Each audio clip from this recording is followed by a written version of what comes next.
एक बार जोर से तालियों के साथ परमेश्वर का थैंक्स करें। तो आइए हम टेस्टमनीज को, गवाहियों को सुनेंगे पूरे ध्यान से, आत्मा में रहते हुए विश्वास के साथ कि परमेश्वर ने कैसे इन लोगों के जीवन में बड़े और अद्भुत काम किए। गवाहियाँ, टेस्टमनीज जो हैं वो आपको एक फेथ को बढ़ाती हैं, आपके विश्वास को बढ़ाती हैं। तो टेस्टमनीज को सुने और अपना ध्यान परमेश्वर की ओर लगाते हुए उसके बाद हम फिर से प्रार्थना में, आराधना में, वर्शिप के साथ हम फिर से प्रार्थना में लग जाएंगे।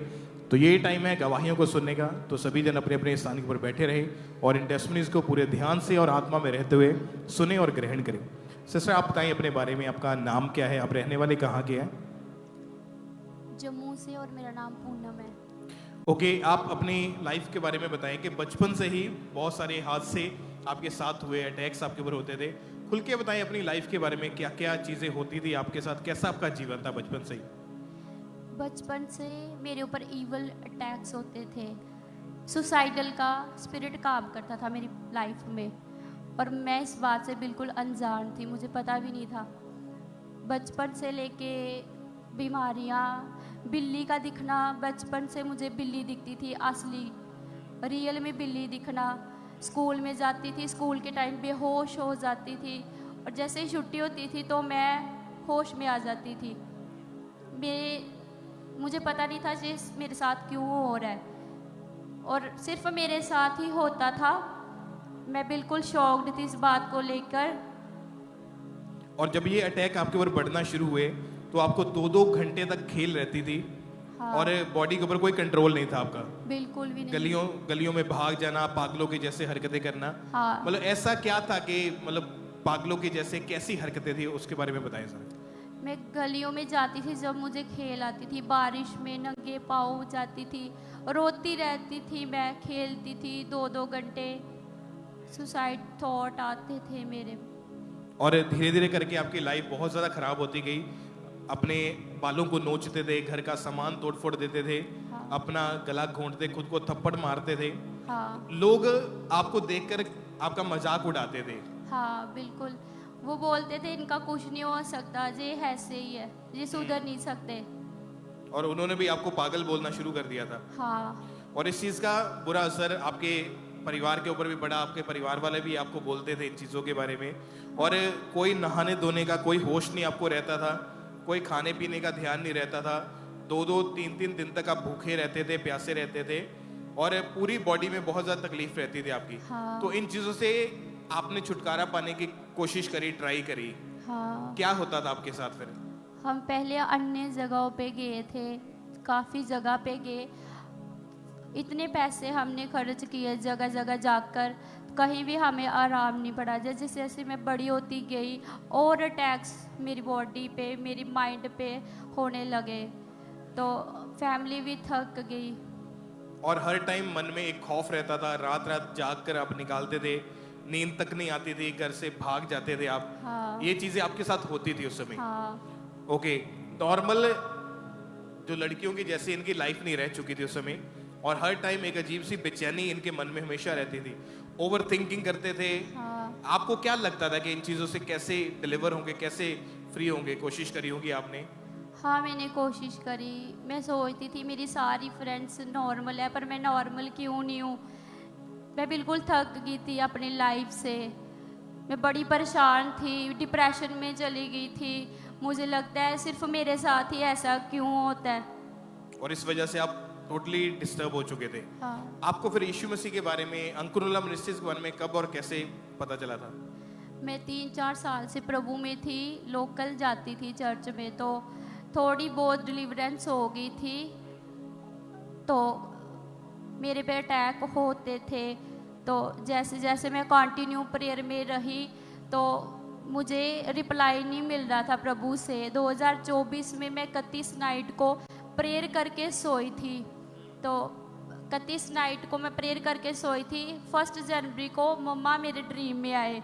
सोनिया मम्मा ने मुझे सर पे तेल लगाया और उसके बाद मुझे बोला अब तेरी जगह जहाँ पे है, और अपने पास खड़ा कर दिया। और उस समय आप यहाँ पे खामरा चर्च में आना, आपके मन में आता था कि मैं नहीं जाऊंगी?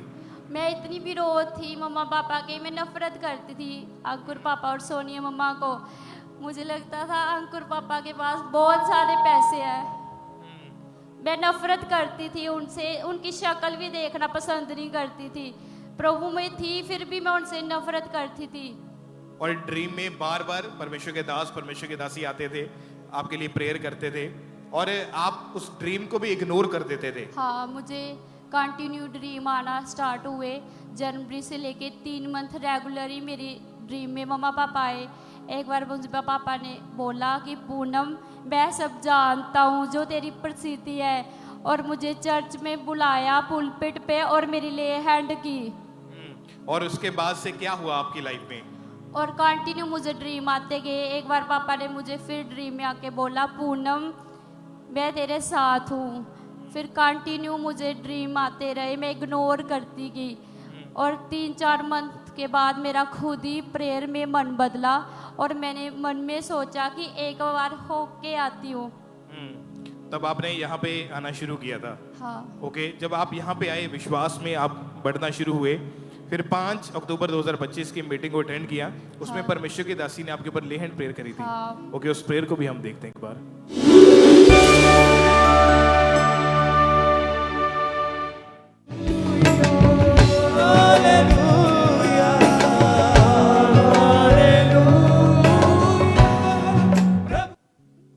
ओके, आप बताएं, जब ले हैंड प्रेयर हुई आपके ऊपर, परमेश्वर की दासी ने हाथ रखा, क्या हुआ उसी दौरान? आपके शरीर में क्या फील किया आपने? मेरे को एकदम हल्का फील हुआ, लाइट फील हुआ और मैं नीचे गिर गई। और उसके बाद जब से मैं मीटिंग सुनती थी, प्रेयर करती थी, मिडनाइट मैं डेली करती थी। जैसे मेरे लिए हैंड हुई तो मुझे लगा कि मुझे 40 फास्टिंग रखनी चाहिए। ले हैंड के तुरंत 5 दिन बाद मैंने डे नाइट की फास्टिंग रखी 40, और जिसके बाद मुझे वॉमिटिंग आई, ब्लड की, मांस के मोटे मोटे टुकड़े ब्लड में आए थे। और उसके बाद से कोई पागलपन का अटैक आपके ऊपर नहीं हुआ? नहीं। अभी की लाइफ कैसी है आपकी, उसके बारे में बताएं। अभी की लाइफ मेरी पूरी डिलीवर है। मुझे कोई भी सुसाइडल थॉट्स नहीं आता, कोई भी स्पिरिट मेरा पीछा नहीं करती है। मैं पूरी तरह से डिलीवर हूँ। तारीफ करें। और जब आपने प्रेयर को रिसीव किया, ले हैंड हुआ, उसके बाद आपके ये मांस के टुकड़े और अजीब सी चीजें आपके वॉमिट मुंह के द्वारा बाहर आई, और हमेशा आती थी जब जब मैं रिसीव करती थी वर्ड्स को। और उसके बाद से आपकी पूरी डिलीवरेंस हो चुकी है। हाँ, पूरी तरह से डिलीवर हो चुकी थी। मेरा पूरा जीवन बदल गया है। अभी कितने महीनों से आप बिल्कुल आजाद हैं इन चीजों से? अक्टूबर से मेरा पूरा जीवन बदल गया और मैं पूरी तरह से डिलीवर हूँ। मैं तारीफ करें इंग्लिश से, अपने हाथों को उठाते हुए थैंक यू जीसस बोले। उस जीवित परमेश्वर के नाम को महिमा दें। उस फोटो को हम दोबारा से देखेंगे जो इनके मुंह से जो चीजें बाहर आई। और आप इमेजिन करें, प्रेयर हुई और खुदा ने डिलीवर किया। इस चीज के बारे में आपको नहीं मालूम था कि क्या है ये? मुझे बिल्कुल भी पता नहीं था, कोई आइडिया भी नहीं था। बिल्कुल आइडिया नहीं था। ब्लड की वॉमिटिंग आना, जे मांस के टुकड़े, मैं एकदम शॉक्ड हो गई थी। तो फिर मैंने सुना था मीटिंग में, पापा जी बोलते हैं ये सब डिलीवरेंस है आपकी, और पूरी रीति से आपको परमेश्वर ने छुटकारा दिया। हाँ। अपने हाथों को उठा के, जितनी ताकत आपके हाथों में है, ऊंची आवाज वाले हालेलुया। जिस तरह बाइबल में लिखा है कि परमेश्वर पूरा छुटकारा देने वाला परमेश्वर है। वो आधा अधूरा छुटकारा नहीं देता, वो अधूरा परमेश्वर नहीं है, वो पूरा करने वाला है। उसने सलीब के ऊपर भी आखिरी शब्द यही बोले, इट इज फिनिश्ड, पूरा हुआ। परमेश्वर पूरा छुटकारा देने वाला परमेश्वर। अपने पड़ोसी को बोलो, बोलो परमेश्वर पूरा छुटकारा देने वाला परमेश्वर है। वो आज तुझे पूरी तरह से छुटकारा देगा और तू भी गवाही के साथ वापिस आएगा।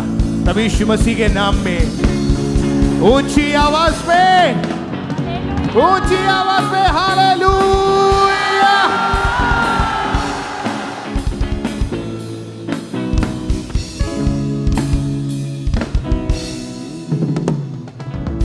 सिस्टर, आप बताएं आपका नाम क्या है और आप रहने वाले कहाँ के हैं? मेरा नाम तमन्ना है, मैं खेमकਰਨ ਦੀ ਰਹਿਣ ਵਾਲੀ ਹਾਂ। ਮੇਰੀ ਮੈਰਿਜ 5 ਮਈ 2023 ਵਿੱਚ ਹੋਈ ਸੀਗੀ। ਮੇਰੀ ਮੈਰਿਜ ਤੋਂ ਬਾਅਦ ਮਤਲਬ ਮੈਂ ਬੇਬੀ ਵਾਸਤੇ ਕਿ ਸੋਚਦੀ ਸੀ ਕਿ ਮੇਰੀ ਬੇਬੀ ਕਨਸੀਵ ਨਹੀਂ ਹੋ ਪਾ ਰਿਹਾ ਸੀਗਾ। ਜਦੋਂ ਮੈਨੂੰ ਫਰਸਟ ਪ੍ਰੈਗਨੈਂਸੀ ਹੋਈ ਤੇ ਮਤਲਬ ਮੇਰਾ ਮਿਸਕੈਰੇਜ ਹੋ ਚੁੱਕਿਆ ਸੀ। कौन से महीने की प्रेगनेंसी थी वो? ਮੇਰੇ ਸਤੰਬਰ 'ਚ ਹੀ ਮਤਲਬ ਕਿ ਮੈਂ ਪ੍ਰੈਗਨੈਂਟ ਹੋਈ ਸੀਗੀ ਤੇ ਮਤਲਬ ਕਿ 2 ਮਹੀਨਿਆਂ ਬਾਅਦ ਜਦੋਂ ਮੈਂ ਮਤਲਬ ਕਿ ਡਾਕਟਰ ਕੋਲ ਰੈਗੂਲਰ ਚੈੱਕਅਪ ਵਾਸਤੇ ਗਈ ਨਾ तो डॉक्टर मतलब कि कह रहे थे कि तेरे बेबी ਦਾ ਹਾਰਟ ਨਹੀਂ ਸ਼ੋ ਹੋ ਰਿਹਾ ਕਿ ਤੇਰਾ ਮਤਲਬ ਕਿ ਬੇਬੀ ਦਾ ਇੱਕਦਮ ਮਤਲਬ ਕਿ ਡੈਡ ਹੈ ਤੇ ਜਦੋਂ ਮਤਲਬ ਕਿ ਜਦੋਂ ਮੈਂ ਇੱਕਦਮ ਡ੍ਰੀਮ ਆਇਆ ਕਿ ਮੇਰੇ ਚਾरों ओर ਮੈਨੂੰ ਬਲੱਡ ਹੀ ਬਲੱਡ ਨਜ਼ਰ ਆਇਆ तो ਮੇਰੇ 2 ਦਿਨ ਬਾਅਦ ਮਤਲਬ ਕਿ ਮੈਨੂੰ ਮਿਸਕੈਰੇਜ ਹੋ ਚੁੱਕਿਆ ਸੀਗਾ ਫਿਰ ਜਦ ਮਤਲਬ ਕਿ ਡਾਕਟਰ ਕਹਿ ਰਹੇ ਸੀ ਕਿ ਤੂੰ ਮਤਲਬ ਕਿ ਜਲਦੀ ਕਨਸੀਵ ਨਾ ਕਰਨਾ ਤੇ ਮਤਲਬ ਕਿ ਤੇਰਾ ਯੂਟਰਸ ਕਮਜ਼ੋਰ ਹੋ ਚੁੱਕਿਆ ਹੈ ਕਿ ਤੈਨੂੰ ਥਾਇਰਾਇਡ ਦੀ ਪ੍ਰੋਬਲਮ ਵੀ ਹੈ ਤੇ ਜਦੋਂ ਮੇਰਾ ਫਸਟ ਮਤਲਬ ਕਿ ਮਿਸਕੈਰੇਜ ਹੋਇਆ ਤੇ ਉਸ ਤੋਂ ਬਾਅਦ ਮਤਲਬ ਕਿ ਮੇਰੇ ਮਿਸਕੈਰੇਜ ਤੋਂ ਬਾਅਦ ਨਾ ਮਤਲਬ ਕਿ ਸਾਰੇ ਪੁੱਛਦੇ ਰਹਿੰਦੇ ਸੀ ਕਿ ਤੁਹਾਡੀ ਨੂੰਹ ਦੇ ਮਤਲਬ ਬੇਬੀ ਕਿਉਂ ਨਹੀਂ ਹੋ ਰਿਹਾ ਜਲਦੀ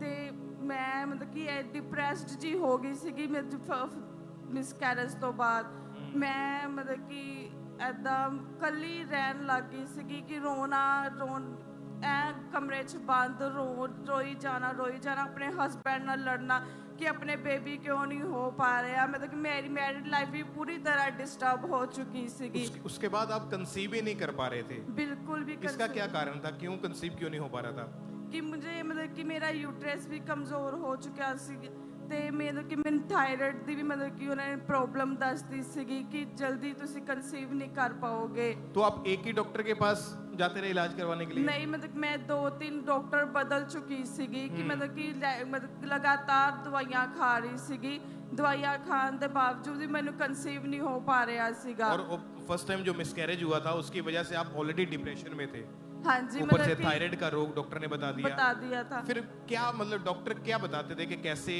रिकवर करेंगे कैसे आगे प्रोसीजर क्या है क्या बोलते थे वो डॉक्टर कह रहे थे कि मेडिसिन खाओ आपको पता नहीं कंसीव होगा या नहीं होगा मतलब कि मैं भी खुद डिप्रेस्ड हो गई कि यार जब डॉक्टर ही मतलब मुझे बोल रहे हैं कि कंसीव होगा या नहीं होगा कि मैं क्या करूं या कैसे होगा मुझे भी कुछ समझ नहीं आ रहा था कि मैं कैसे क्या करूं तो इस चीज का आपकी पर्सनल लाइफ और मैरिड लाइफ के ऊपर क्या असर पड़ा मेरी पर्सनल लाइफ मैं अपने हस्बैंड से लड़ती रहती थी कि पता नहीं क्यों नहीं हो रहा है अपने बेबी कब होगा रोती रहती थी बेबीज की वीडियोस देखती थी कि यार सबके बेबी है मेरे क्यों नहीं है और आप अपने हस्बैंड को बोलते थे कि तुम सेकंड मैरिज कर लो कि जब हमारे बेबी हो ही नहीं रहा कि आप दूसरी मैरिज कर लो पता नहीं मेरे अंदर कोई प्रॉब्लम है कि या क्यों नहीं हो पा रहा जब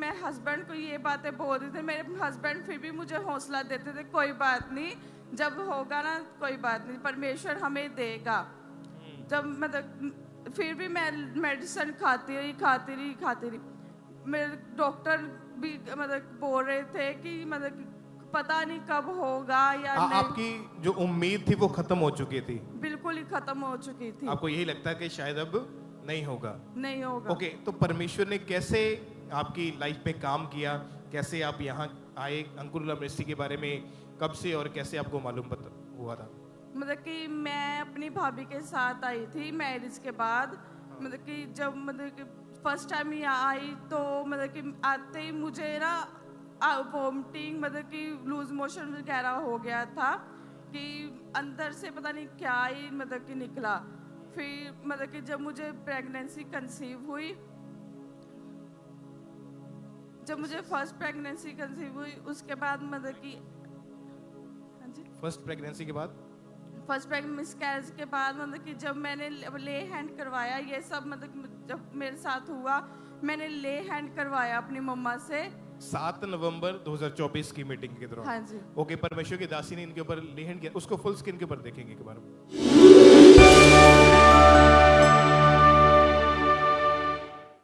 का दीवाना बना मैं ख्वाहिशें मेरी सारी तुझ में पूरी और जब ले हैंड प्रेयर हुई परमेश्वर की दासी ने आपके ऊपर हाथ रख के प्रार्थना की क्या हुआ उसके बाद आपके जीवन में जब मम्मा ने मेरे पे ले हैंड की उसके बाद मुझे ड्रीम आया कि मम्मा पापा मेरे सपने में आकर पापा ने और मम्मा ने मेरे पेट पे हाथ रख के मुझे बोला कि डर मत, अब तू बेबी के लिए ब्लेस है, कि मतलब कि अब तेरे बेबी जरूर होगा, कि तू बेबी के साथ गवाही देने आएगी। जब मुझे सेकंड प्रेगनेंसी कंसीव हुई, जब मैं प्रेग्नेंट हुई, मैं 1 जनवरी को जब मैं प्रेग्नेंट हुई, जब मैंने देखा कि मेरी रिपोर्ट पॉजिटिव है, जब मैं डॉक्टर को दिखाने गई, डॉक्टर भी शॉक्ड हो चुका था कि ये कैसे हो गया। जब मैंने बोला कि यूट्रस कमज़ोर हो चुका, कि थायराइड हो गया, कि बेबी कंसीव ही नहीं कर पाओगे, तो ये कैसे हो गया। तो जब डॉक्टर भी हैरान हो गया, तो मैं बस खुद ही मतलब कि इतनी खुश हुई ना कि मैं बता नहीं सकती कि परमेश्वर ने मेरी ज़िंदगी में इतनी बड़ी ब्लेसिंग दे दी कि मैं खुद भी इतनी पागल हो गई थी कि मैं बता नहीं सकती।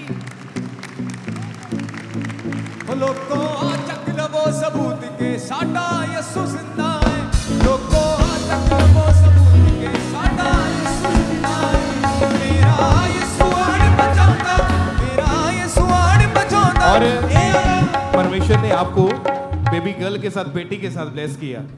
मुझे परमेश्वर ने बेबी गर्ल के साथ ब्लेस किया। मुझे पूरे 9 महीने तक बचा के रखा कि मुझे थायराइड भी था। मैं कह रहे थे कि नहीं, कि हो नहीं पाएगा, कंटिन्यू नहीं रहेगी प्रेगनेंसी, पर फिर भी 9 महीने तक कंटिन्यू रही है। परमेश्वर ने इतनी बड़ी ब्लेसिंग दी, मैं बता नहीं जे संग है यहोवा, ते किसे दी क्यों भाल है। तालियों के साथ सब वर्शिप करते हुए, ते किसे दी क्यों भाल है, तू ना घबरावी, यहोवा तेरे नाल है, तू ना घबरावी, यहोवा तेरे ऊंची आवाज में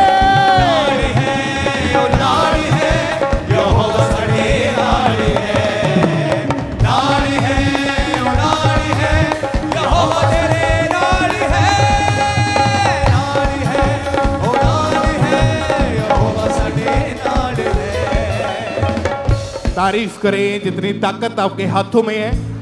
ऊंची आवाज बोले हालेलुया। और अभी कितना खुश हैं आप, आपके हस्बैंड, परिवार, कितनी खुशी है आपको? कि इतनी ज्यादा खुशी ना, इसका नाम भी पापा जी ने रखा है, अलीजा। ये भी नाम मुझे पापा जी ने दिया है। ओह जीसस। आप क्या कहना चाहते हैं उन बहनों को जिनके पास बेबीज नहीं है? कि घबराओ मत, परमेश्वर देने वाला परमेश्वर है। वो बंद कुखों को खोलता है। उसने हन्ना की तरह ब्लेस किया मुझे, वो आपको भी करेगा। घबराना मत, वो आपको देगा जरूर। क्योंकि बाइबल में लिखा है विश्वास करने वाले के लिए सब कुछ संभव है। बोलो सब कुछ, सब कुछ। नेक्स्ट आप होंगे यीशु मसीह के नाम में जो पुलपिट के ऊपर अपनी गवाही के साथ खड़े होंगे। ऊंची आवाज में हालेलुया। नाल है, ओ नाल है, यहोवा साडे नाल है, नाल है, ओ नाल है, यहोवा साडे नाल है। जे संग है यहोवा, ते किसे दी क्यों भाल है। जे संग है यहोवा, ते किसे दी क्यों भाल है। तू ना घबरावी, यहोवा तेरे नाल है, तू ना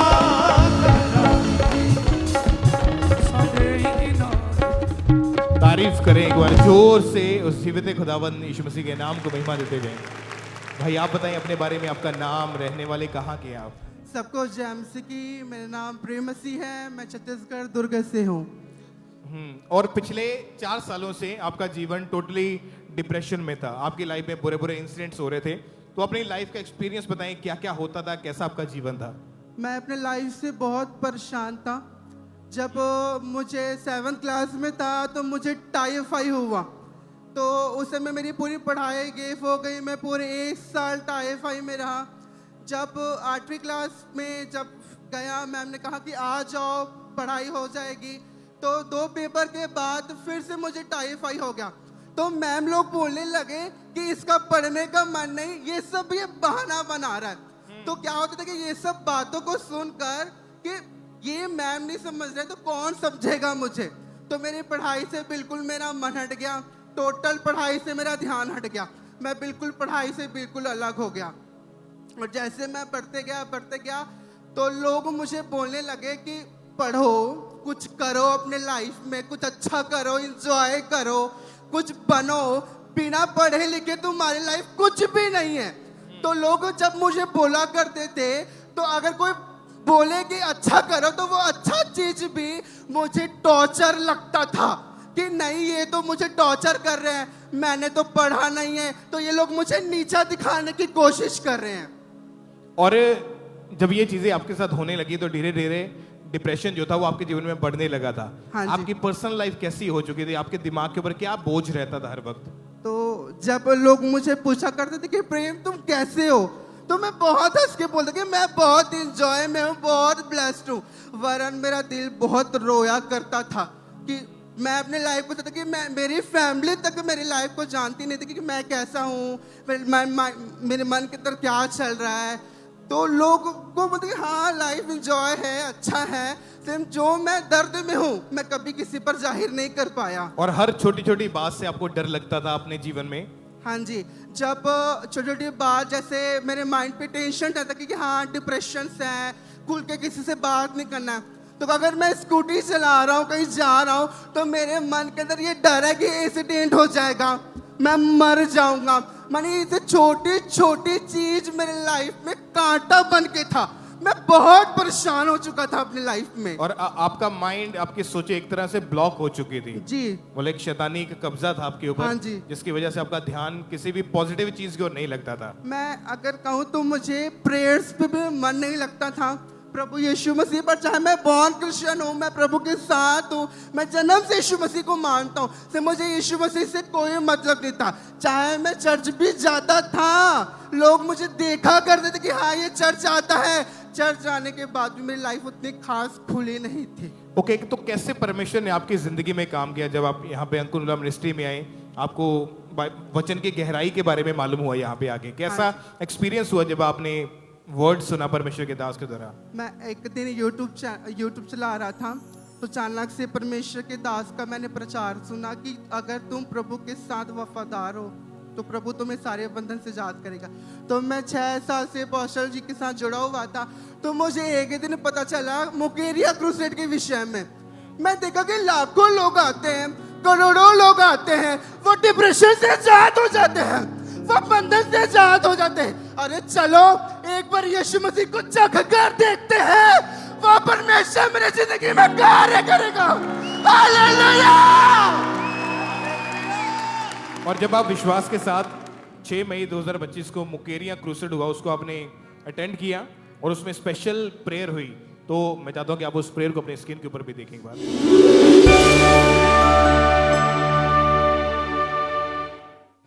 डिप्रेशन वाली गंदी आत्मा यीशु के नाम में अपने हाथ का उठा और भाग जा यहाँ से। ये लोग खुदा के हैं, ये शरीर उनके परमेश्वर के रहने के मंदिर, एक चर्च है। यीशु के नाम में कमांड कर दो, निकल आओ यीशु मसीह के नाम से। तो अपना एक्सपीरियंस बताएं कि जब प्रेयर को आपने ग्रहण किया, क्या हुआ आपके साथ उस समय? जब हम शेड में रुके हुए थे, तो उस समय भी मेरा माइंड बहुत खराब था कि नहीं जाना है, नहीं जाना है ऐसे करके। तब भी हम वहाँ गए, परमेश्वर के भवन गए। तो जब मैंने जगह देखा, लोग देखे, गवाही सुनी, जब मैं बैठा हुआ था, जैसे प्रार्थना हुई, ऐसे लगा कि मेरे जिंदगी से सारा बोझ हट गया। मैं जो बोझ में था, मैं जो बंधन में था, प्रभु ने मुझे छुड़ाया, मुझे नई लाइफ से प्रभु ने ब्लेस किया। ऐसे लगा मैं उसे ब्लड से कवर होने लगा। जो बोझ मुझे 4 साल से था, वो टूट गया। मैं उस बंधन से आजाद हो गया। मुझे लगा मैं था वो डिप्रेशन वाला बंधन, वरन आज परमेश्वर ने मुझे आजाद किया, परमेश्वर ने मुझे ब्लेस किया। Thank you Jesus. ऊंची आवाज में हालेलुया। Hallelujah hallelujah hallelujah. और अभी कितने महीनों से आप पूरी तरह से फ्री हैं इन चीजों से? मैं बिल्कुल 9 महीने से इस बंधन से आजाद हूँ। कोई डिप्रेशन नहीं है? मैं कोई डिप्रेशन है नहीं। लोग मुझे पूछते कि तू कैसा है, मैंने मेरे परमेश्वर ने मेरी जिंदगी में काम किया। यीशु ने मेरा धर्म नहीं, मेरा जीवन बदला है। ऊंची आवाज में हालेलुया